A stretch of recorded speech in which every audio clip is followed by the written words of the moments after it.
Podcast is live. What is going on, guys? This is Matt Marinoff, Real Estate Recovery Group. We got a special guest on today. Obviously, I've been following him for a while. He's been following me.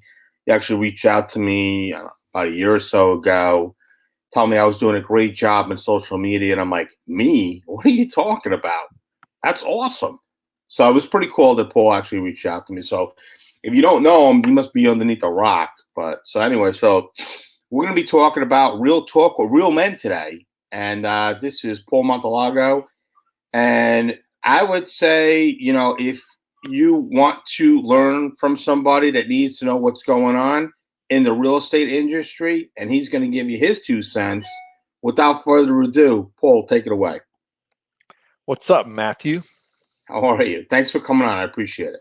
Hey, you're welcome. This is a good time. Good time.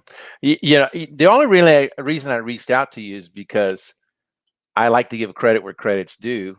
And in our space, it's like you get so wrapped up in real estate, sometimes you forget your marketing, and you got to have the two. So, I thought you were doing good, so I thought I'd let you know. No harm in that, right? No, I appreciate that. The other day, and this is the reason why I threw you up there, which is more like 30 years, dude. It's funny because it's more than that. Is it more than 30? How many years have you been in real estate? I know I look like I'm, maybe just a year or two over 30. I get it. Right. But my first real estate deal was at 17 years old. I bought a raw piece of land. And I was going to build a house on it.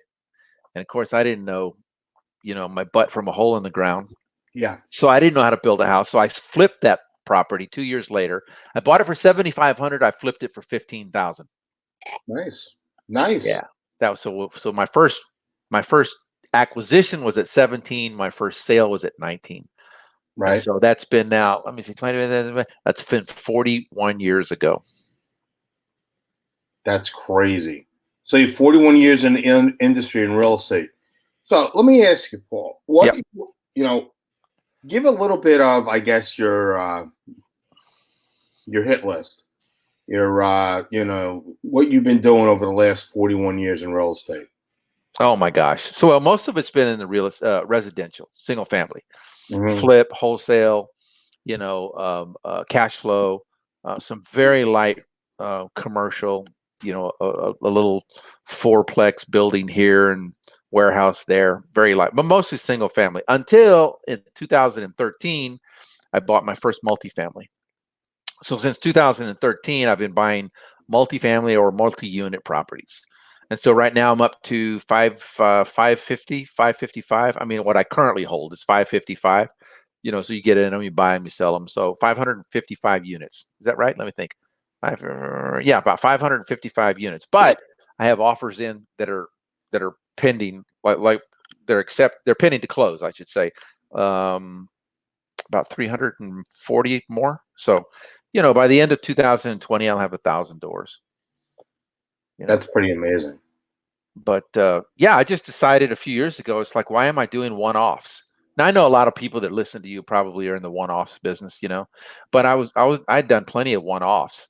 You buy a house, you fix it, you flip it, great, make some money. Now you got to go chase the next one.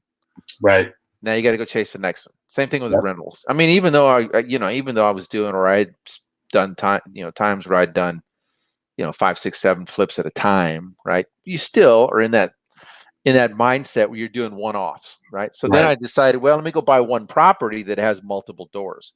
I got, 32s and 48s and 58s, and like the biggest is 192, but most of the other ones are hovering right around a little bit lower than 100, right?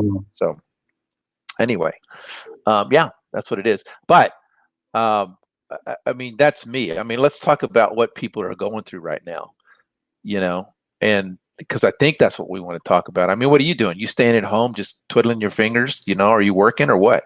Well, obviously, I'm always working on something. I am working on a project right now. I'm hoping we complete it before this pandemic actually ends and launches it.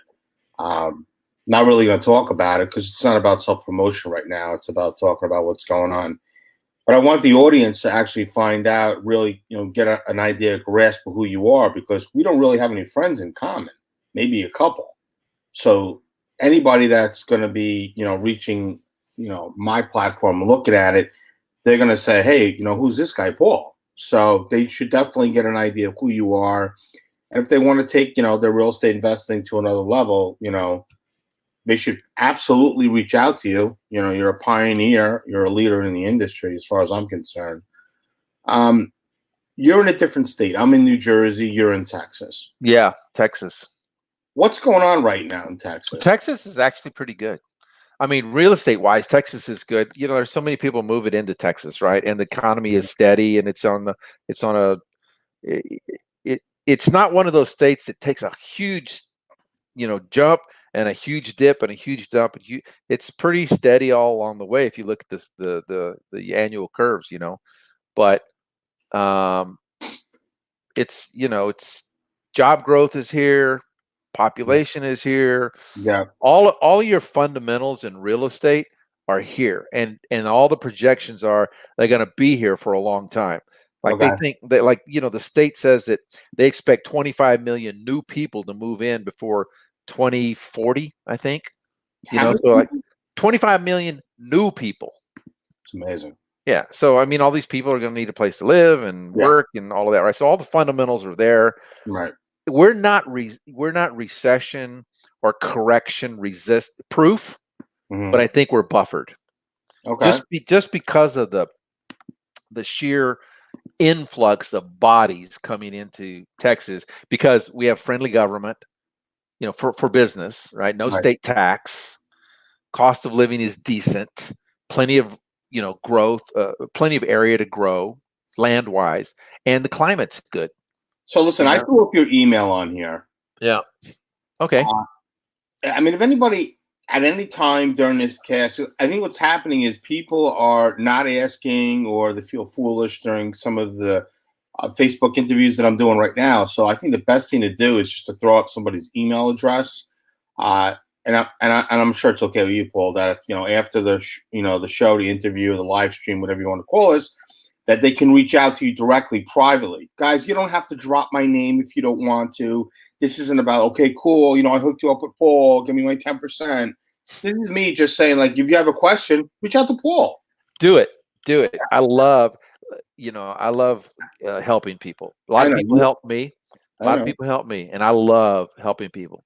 I run some masterminds, and I run some coaching, clinics, and they're like next to nothing in cost. I'm talking about less than $100.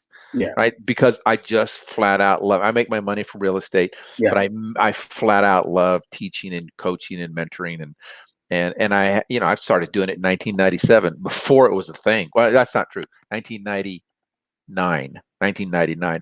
So before it was a thing, before it was a thing. All right. So, but it's funny because people right now are like, Matt, you got to get online. You got to get online. You got to do online training, whatever it is. I mean, there is something that I am working on right now, but right now my team is absolutely focused on closing out the short sales that we have. We have switched software. We were switching software anyway, what we were using for our back end, something that's going to be a little bit more credible, that's going to be able to work out the information that we have as far as being able to handle short sales and obviously loan modifications. That's something that's going to become relevant in the very near future. And banks are not telling the whole truth about what they're doing. So let me ask you this question. You had mentioned, you threw it out there, you have over 500 doors, I guess. Yeah. Mm-hmm. So these people are renting from you. Mm-hmm. Mm-hmm. Okay. Mm-hmm. What's the word on the street? Because I'm going to tell you right now, in Jersey, I'm getting a ton of feedback from people. The government is telling people, hey, guys, during this time frame, you don't have to pay your rent. But listen, guys, if you got a job and you're not paying your rent, that's garbage. So, so here's what's happening. So right now we're at about, let me see, what's today, the 10th. So when I got my report a couple of days ago, we're at about 95% of normal collections. So our normal collections run in the high 80s, 88, 89. Mm-hmm.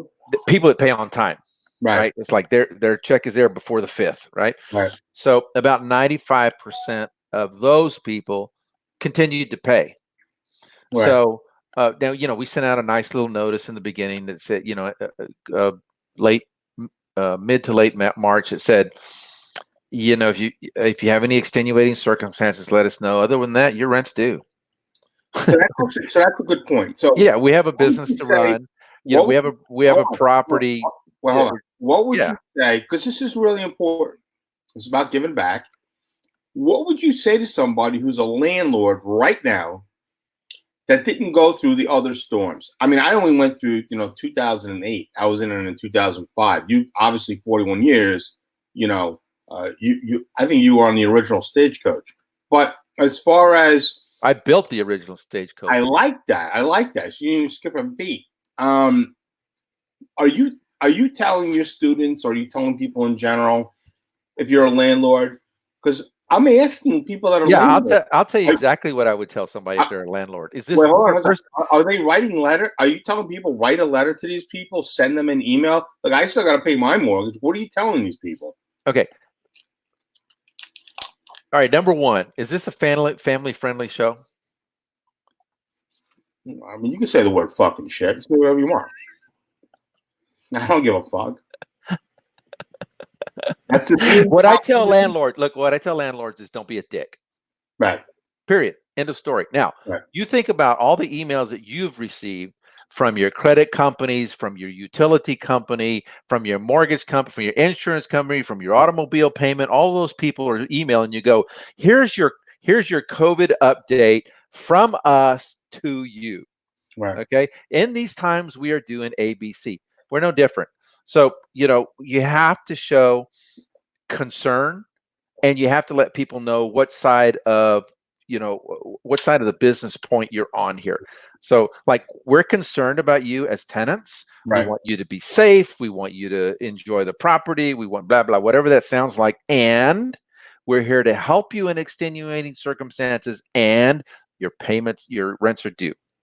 So it's communication. And why I say don't be a dick, because, first of all, don't throw people at this is a wrong time to throw people out just for the sake of throwing people out. Right. What you're going to find, and what I'm finding, is the people who gave you trouble back in November when there was no COVID, no problem, are the people that are giving you trouble now. Mm-hmm. Okay. The people that were, good tenants pre-COVID are good tenants during it. So it's a characteristic that people bring to your property, is what I'm finding. You got to find a point, or a person here and there that is the exception, but like overall, right? So I just tell landlords, I tell people in business, don't be that guy, because it's going to come back to bite you when this is all done, and when you're ready to raise rents, or when you're ready to interview new tenants. The word's going to spread. The way you treated people now is going to come back to you in a few months. It's that simple. Now, the other thing that we're doing is we've postponed it.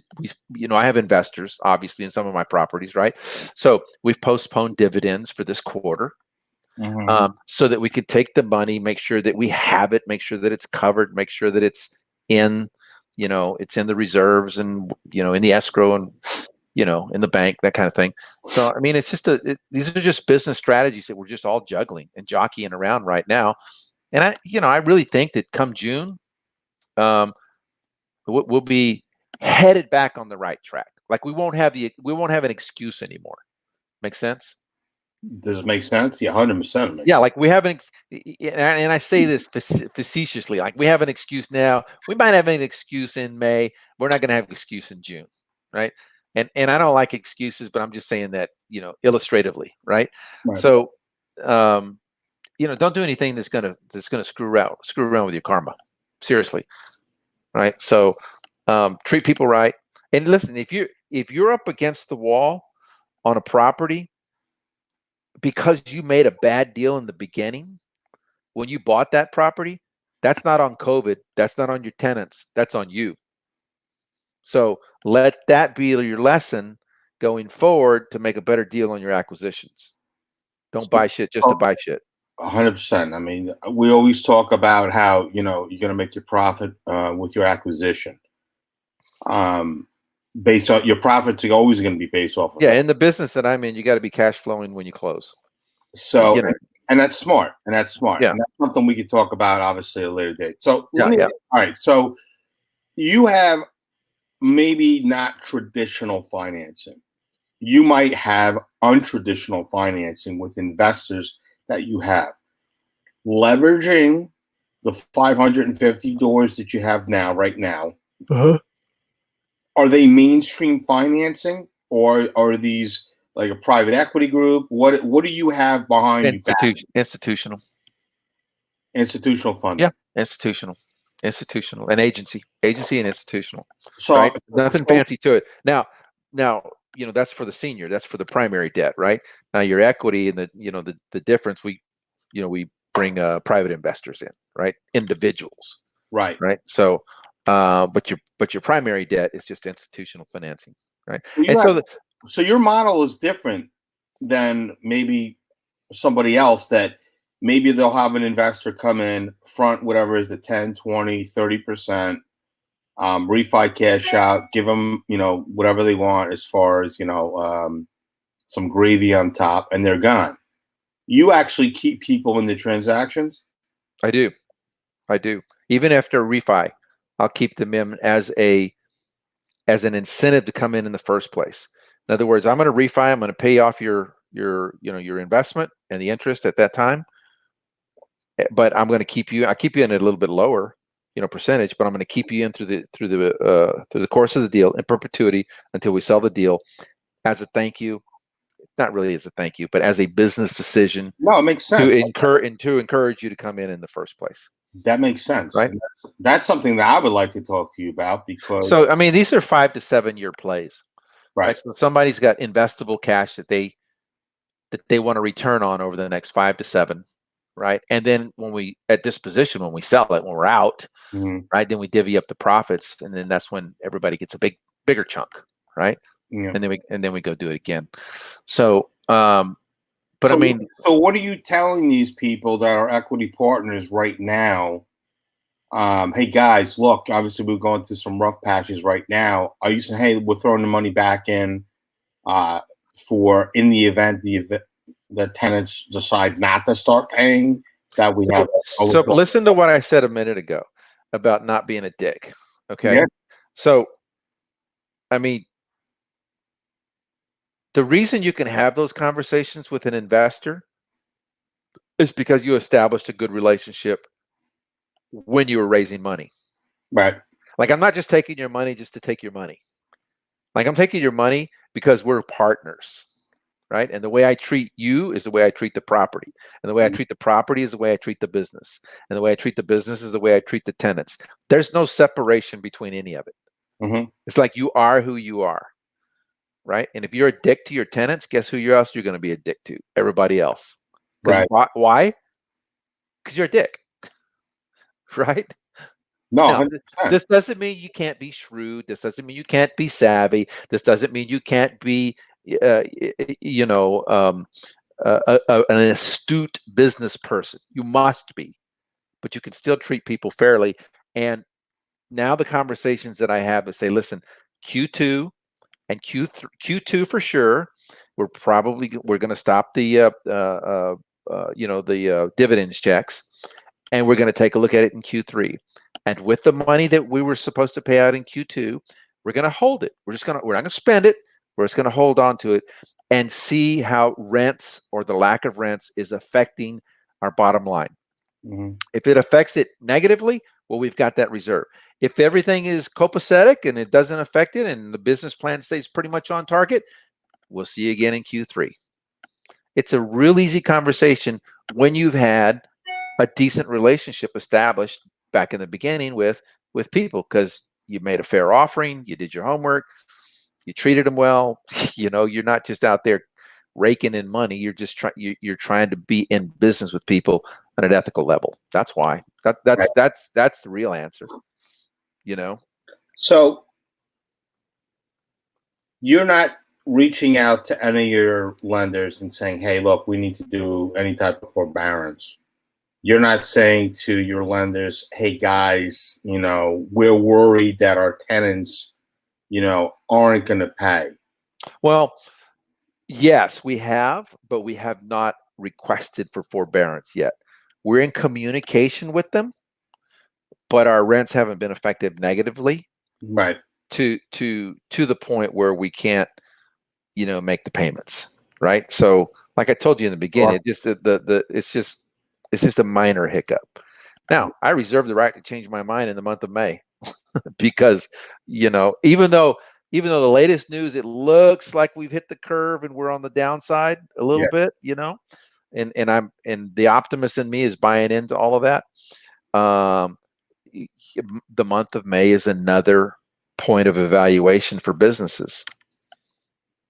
What do you see, or what do you foresee in the future as far as people that are new investors in the industry that I would say have never been through anything like this before, that are panicking, that don't have the additional cash to cover, let's say, rent, and they're panicked that after 3 months, they really could be in a situation where, I'm talking about the little guy, 2, 3 units. Maybe they've got like 2 units, or maybe they have Yeah. 3 family or 4 family. What kind of advice can you offer somebody like that who's a landlord? Yeah. You know what, Matt? This goes to a much, much bigger picture, much bigger picture. And that is, let it be a learning lesson. I want to tell you a quick but funny story. So, people message me all the time. People hit me up all the time. They want me to invest. They want me to fund, blah, blah, blah. So one guy, a couple of days ago, he hits me up and he says, I can, I'm paraphrasing. How are you doing during this COVID time? Is your business suffering? I can teach you how to get through this downturn. And he was selling a course, right? I can teach you how to get through this. So I'm like, oh, when can you talk, right? So I'm like, no, I don't think so. I looked him up. He was born in 1996. I'm like, dude, I got underwear older than you are, Yeah. and like and I'm not to disparage him, but I can't take advice from somebody who hasn't been through '01 and 2008 and now this. I mean, I can hear what you have to say, but I just can't take advice because unless you were in it, unless you were in the thick of it, Right. you just, I don't know what else to tell you. You can't teach it from philosophy. You have to Right. teach it from Yep. experience. Yeah, you gotta So feel it. It's like yeah, being in the Vietnam War.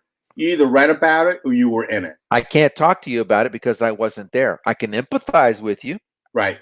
but I can't swap stories. Right. No, I agree. True, very true, right? Yeah. Okay, so now they get to learn from that experience. Like this guy in this example gets to learn from this experience, and guess what? In 2027, maybe he gets to teach somebody. Make sense? All right. So, but if you're in that situation now, and it's like we talked the other day, if you're in that situation, think of it as a basketball game. You like the NBA? I love the NBA. Mm-hmm. Okay, love the NBA. Mm-hmm. Love it, right? And they say defense wins championships. They say that in all sports. Defense wins championships. And I have never bought that, and I don't buy that. Defense helps you, but you better score some points, or else. Are you talking about the offense now? I'm talking about offense, right? And what are you, a Jets fan, or what are you, a Patriots fan, or what are you? I'm a Jets fan. Why, you got a A problem with Jets. The Jets fans are like Cowboy fans. I'm a Cowboys fan. Okay. We've been sucking a long time. that? Yeah. Okay, but you got to play both sides of the ball. So Yeah. listen, you can do some defensive things. You can go for forbearance, and you can ask your creditors to hold off a bit, Right. right? And you can, if you can liquidate anything right now, great, Mhm. liquidate it, get your cash. Okay, those are all defensive measures, right? Mhm. But when I think back to 2008, 2000 through 2010, right, or 2011, I should say, the thing that helped the most was to go on the offensive. Because I don't care where you are in the country, there are pockets in the country that, regardless of how tough it is, there are pockets and there are opportunities all around this country that if you just put in the work, put in the time, put in the effort, get some guts about you and go on the offensive and do the real estate, you'll make your money. You can wholesale. Like there's always somebody right now. There are sellers that want to sell off because they're scared. Okay. So this is a perfect time for somebody that's in a pinch to go find those sellers, make a really good deal and go wholesale it to a legitimate buyer, operator, investor. And that guy, that person who wholesaled it, gets to cover their nut for the next couple of months, right? Because they hustled, right? So you could do some. I think you need to do some of the defensive, but you got to get out there and run the offense. You have to, and if you don't know what that looks like, or if you don't know how that looks like, find somebody that's been through it and done it.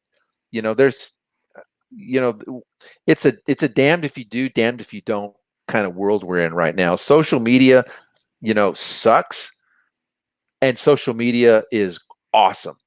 Which side are you going to play? Like I can go find, like if I've reached out to you. I have friends that need short sales and that's not my world. I don't know how to do a short sale. Last one I did was like in 06 or something. I have no clue. Right? That's just not my world. I mean, I got the concept, but I don't know I don't know how to have the conversations like how the conversations. But if I were in a short sale situation, I'd go find you or a guy like you and help me through it. Right. There are people everywhere that can help you through it. Right. I'm going to tell you something, and let's rewind. This is important. It's funny. And again, today's not about self-promotion. It's about offering advice to people so they understand what's going on. So I love when people approach me that don't know who I am, they haven't followed me, and they're like, I don't know, some guy just said I should call you. And then then we start talking about my services and my fee for services. I'm like, dude, that's a lot of money. I'm like, is it? Like, how long have you been a real estate investor? And it varies. It's anywhere between like a year to like 6 years. And I'm like, you haven't really been kicked in the teeth, right? You're looking to save money from the get-go. Yeah. You know what? You have to have a team around you. So you have to figure out a way to put that in your matrix so it makes sense so you can be successful. Because if you're going to tighten up the wallet from the get-go and you're not going to be able to get the education that you need, you'll fall flat on your face. I get a ton of phone calls from investors at a later date and say, hey, man, I should have utilized you. The realm I was going to go wasn't going to work out. And I'm like, yeah, but you said that guy was solid. Yeah, I know, but I guess, what you said was true. And I'm like, and what was that? Because I tell people all the time, you're going to get what you pay for. Sure. And trust and verify. Like I tell people all the time, Google the shit out of my name. Sure. Google my company. Ask people, go on other social platforms and ask them specifically, hey, do you know this guy, Matt Marinoff? Seems like a straight up guy. I mean, at times he goes off on, rants. He's got a foul mouth. But, I'm playing on my own terms. I'm not worried about what other people are thinking. But you're a guy that's available, okay? You're a guy that'll help. What I'm saying too is I'm available because I have a team behind me and I structured my company a certain way where you have an available service that can help. Correct. But that person that's out there that's struggling, they got to nut up and they got to go reach you. Like they can't, I can just, okay, let's go back to 2009, 2010, right? So I've told you this story, and like I moved to Las Vegas so that I could invest in that side of the country, right? And I did all these flips and this buy and hold and flips in the Inland Empire of California because that area just sucked, right, real estate wise. But there was opportunity there. So like, I took a drastic measure by packing up my stuff and moving out there. People got to take drastic measures. When the times are drastic, you got to take drastic measures. And you got to get through the ego, and you got to reach out to your lender, to a coach, to a mentor, you got to reach out to your credit card companies. You got to reach out to other investors, whoever that looks like. Right. You got to reach out. If you're sitting at home on your thumbs just waiting for it to pass, and guess what it does? It refines you for whatever's next. If the next, 5 or 6 years are really great, Now you're refined. If Mm-hmm. the next 5 or 6 years are great and then we have a 2-year dip, you're refined. You know what to do, Mm-hmm. right? And so, people just got to. And I speak about other people, what they should do, and I also speak to myself, right? Mm-hmm. It's like I can't get lazy at this time, right? I can't just say, okay, I've done this, and it'll carry me through, right? So it's a message not just to others, but it's a message to myself as well. So, look, there are landlords out there right now that are freaking out.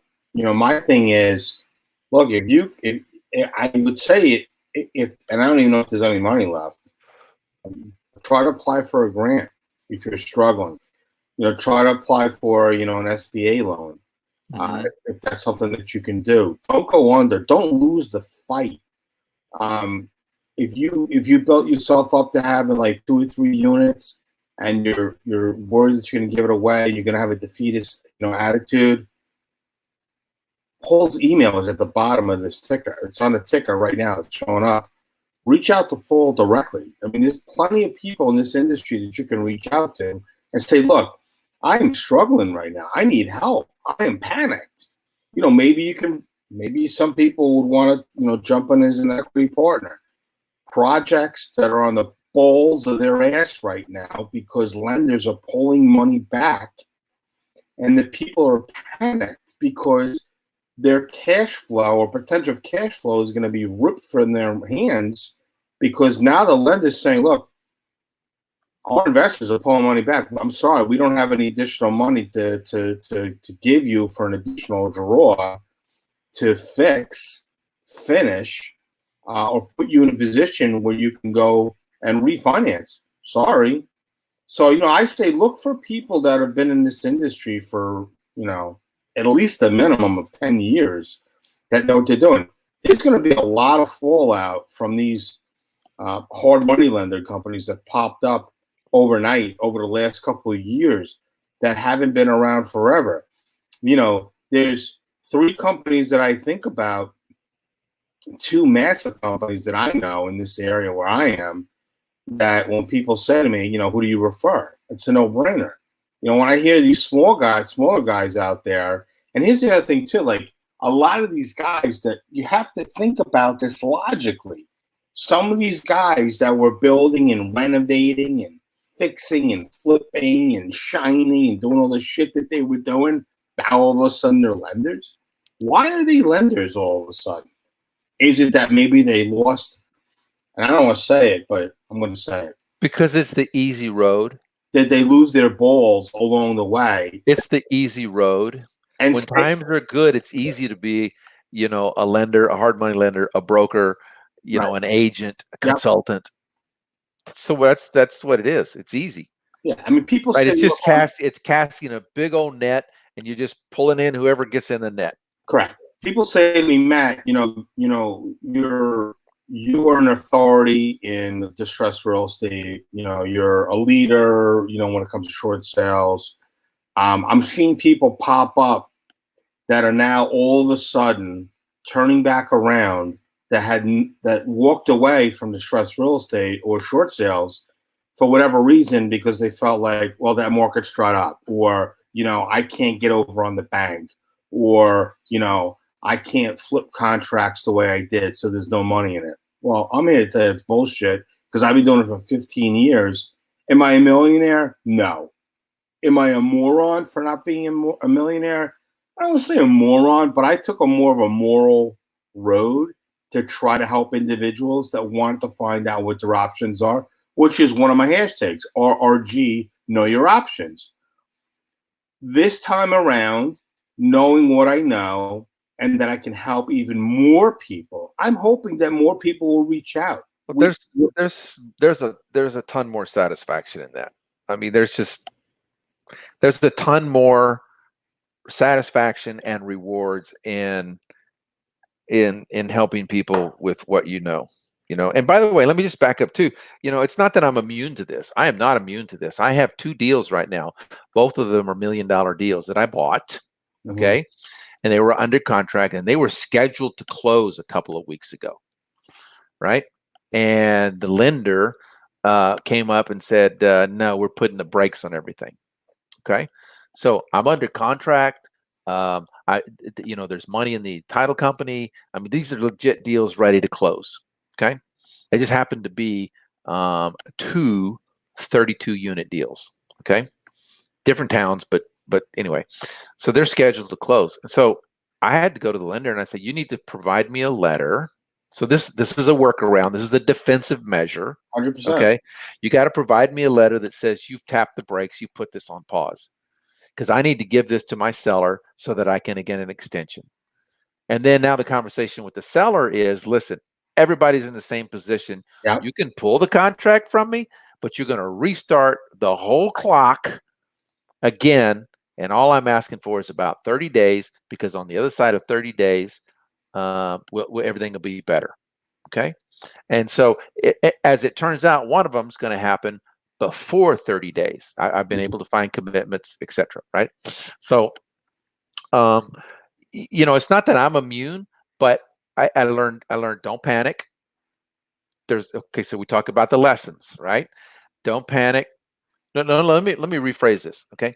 We talk about the lessons from experience, not Mhm. intellectual lessons, Right. not lessons I read out of a book, not because I took somebody's webinar. This is from getting my hands dirty, right? Right. Don't panic. There's always a way to work around things. Everything has a solution, right?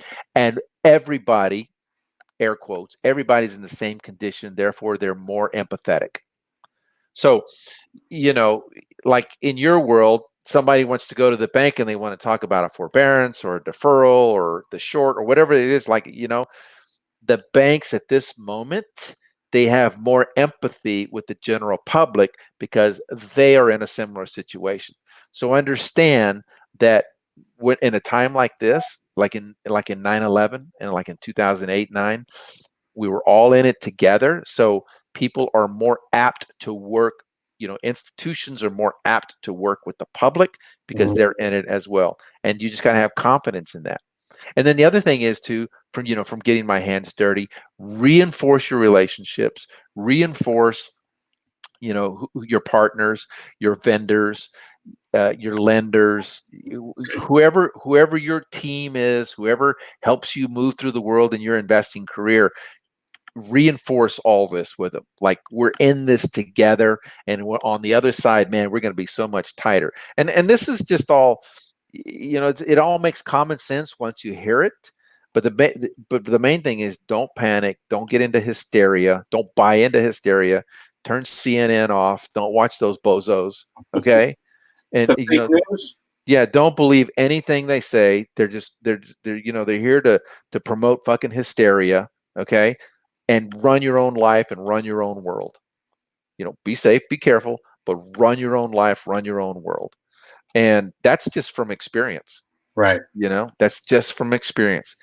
And I believe, I really, really believe that you don't know that, like at a nerve, at a what's a neurological level, until you experience it, until you go through it. I think people in general that might not have gone through or been through something like this are in sheer panic.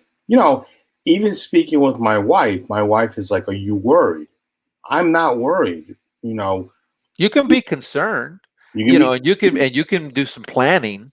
right, But if and you that but if you walk around with the proverbial sweat on your brow all the time because you're nervous, you yeah. you lose the edge. You lose the edge. So my even my children like, Dad, are we gonna be okay? Yeah, no, that's a good point. Yeah. They're Yeah. watching the news. They're panicked. What, Dad? What happens? Like, are we gonna lose our house? Or, are Right. you gonna lose the business? Yeah, this is what I'm telling people, because I have homeowners that are freaking out. Well, you got to remember. We've been years and years of helping people save their houses. These people are reaching out and going, Matt, I'm going to be out of a job in 60 days. Like, I am panicked because I will not be able to get another modification. And that's just a fact. As of right now, all signs show the government is not going to do anything. So one time and out, not two. Well, And let me ask you a question. Somebody asked me the other day, HARP 2.0, and I said, yeah, no. Yeah. Okay. So let's talk. I'm really interested in your opinion here because I want to see where the opportunity is for me. Let me be selfish. Okay. Yeah, no. So all right. So a lot of people are, so people are in this situation, right? And let's just say that, they lose their house. Are the lenders, are the banks, are they gonna start issuing list pendants? Are they gonna start the foreclosure process? Are there going to be, is there going to be a flood of foreclosures on the market over the summer, in your opinion? I don't necessarily say probably towards the end of the summer. Toward the end of the summer. Early September. That's going to be my prediction. So early fall, if you're in the, buy it cheap, sell it high space, all right, foreclosures, you should be lining up your ducks right now to make a run in the early fall. Is that a fair statement?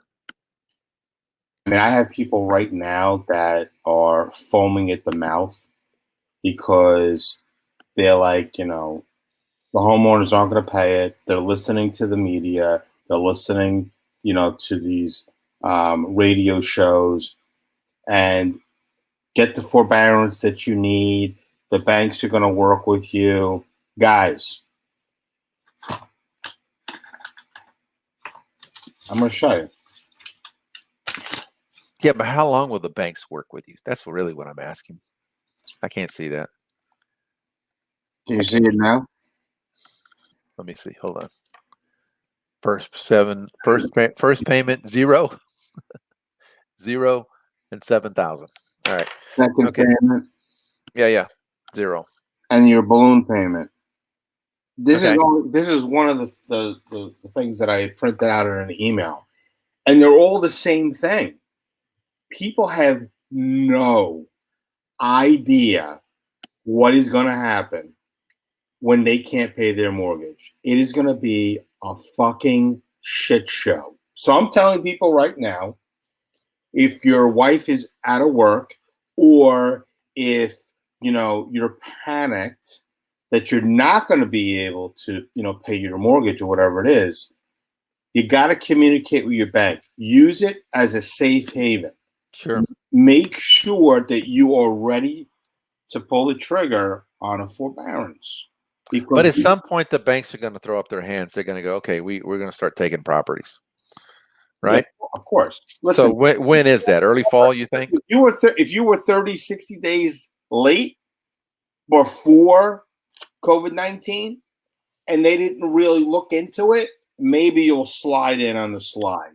But this whole thing for the forbearance is for people that are current, not a pandemic hit.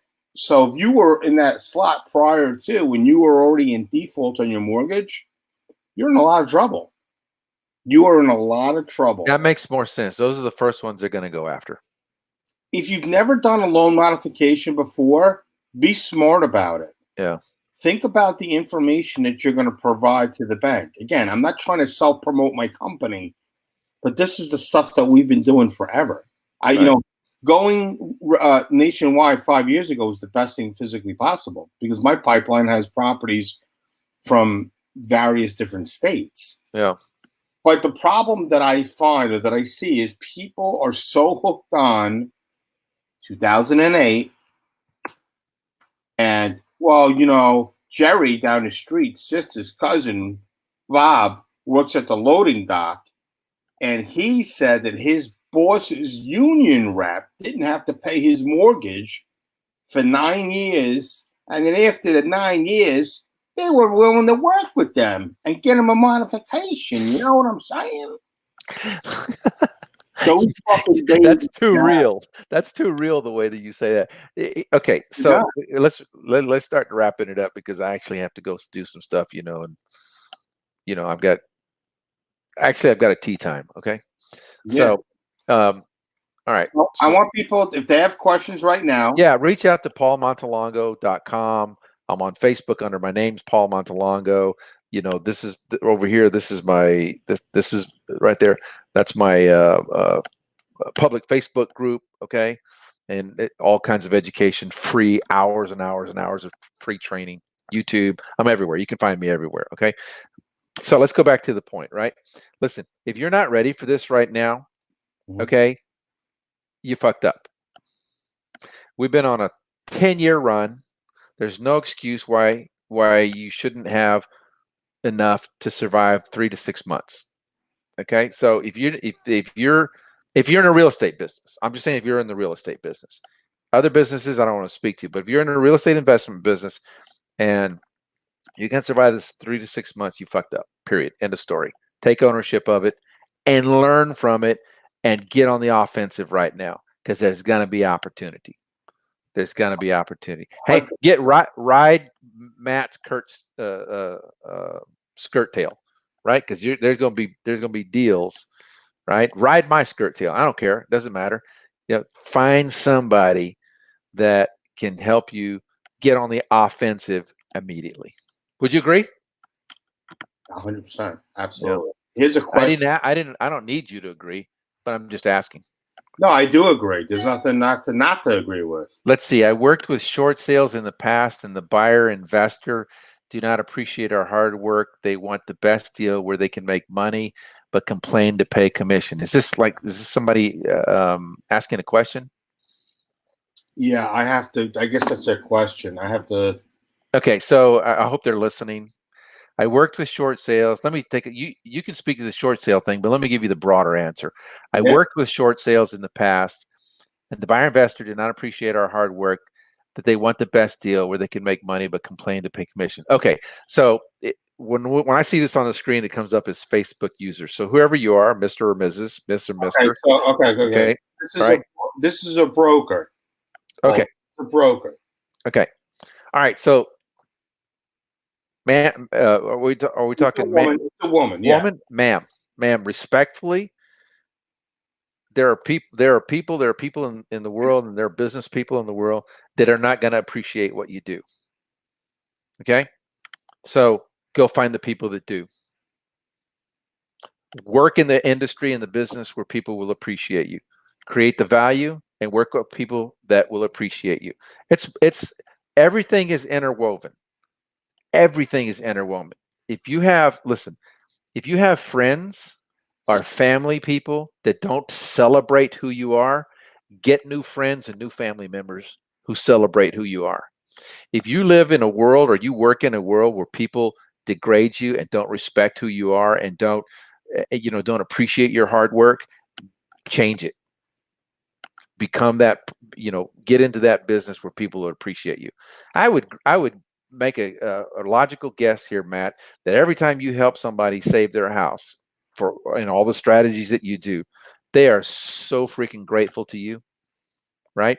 Because you helped them, you created a solution. Find the people that'll be grateful. It's a big world. There are 335 million people in this country. There are 7.5 billion people in the world.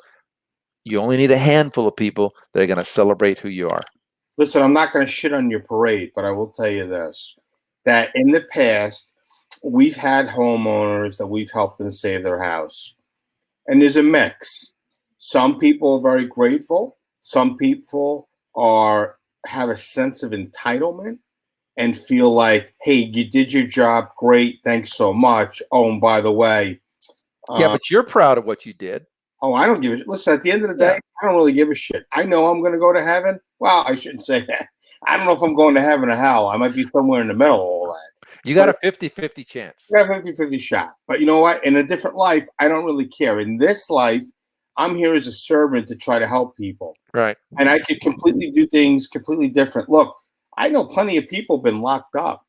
I know plenty of people that I get your point. And I'm looking at, it'd be great to have a conversation with this lady, much deeper conversation to see what's really going on here. I mean, I got one little paragraph on my screen and I'm trying to address it, but again, earlier in the conversation I talked, I'm speaking from the dirt under my fingernails. Okay.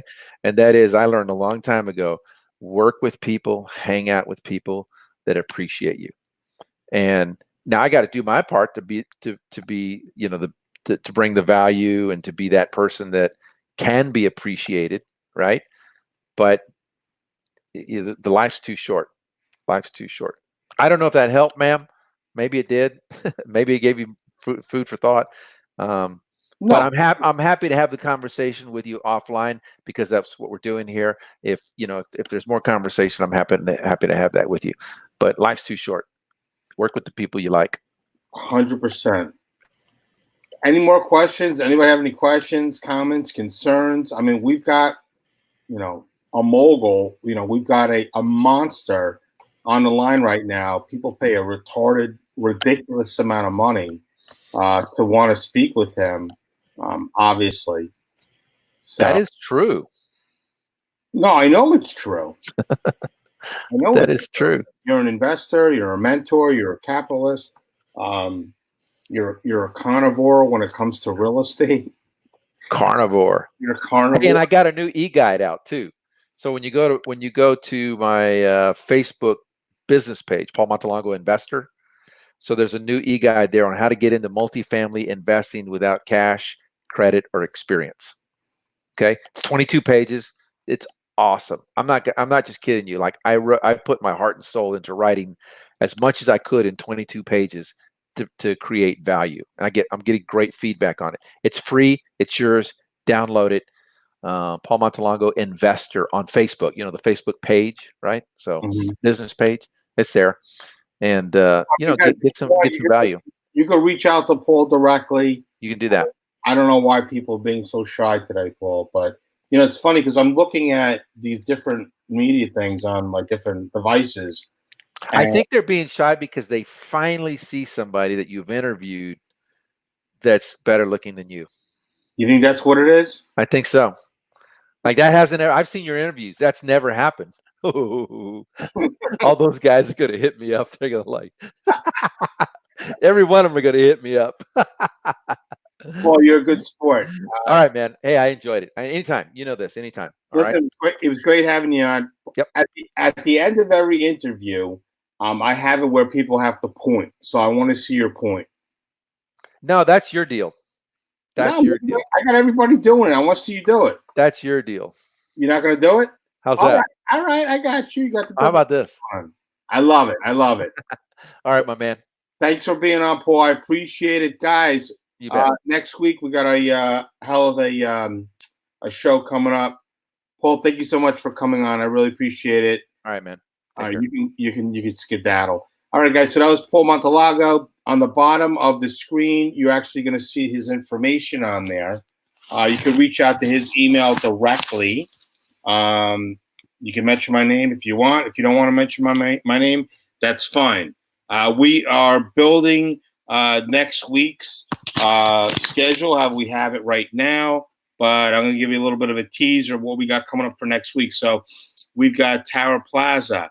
We have Amarita Kushran, destroying that name, Melissa DeSantis, William Bonnell, and we've got Bruce Austin coming on next week. So I'm pretty excited about next week's show, and we're building out the following week. So look, if you have an idea or concept and you want to reach out and you want to let us know if you have some time, spare time during the day at 12 o'clock every single time, Eastern Standard Time, until people stop watching and tell me to get off the airwaves, I'm going to be bringing some value to you folks. So I hope you enjoyed it, everything, and have a great weekend, and we'll see you next week, Monday at 12, right here. Take care. Bye-bye.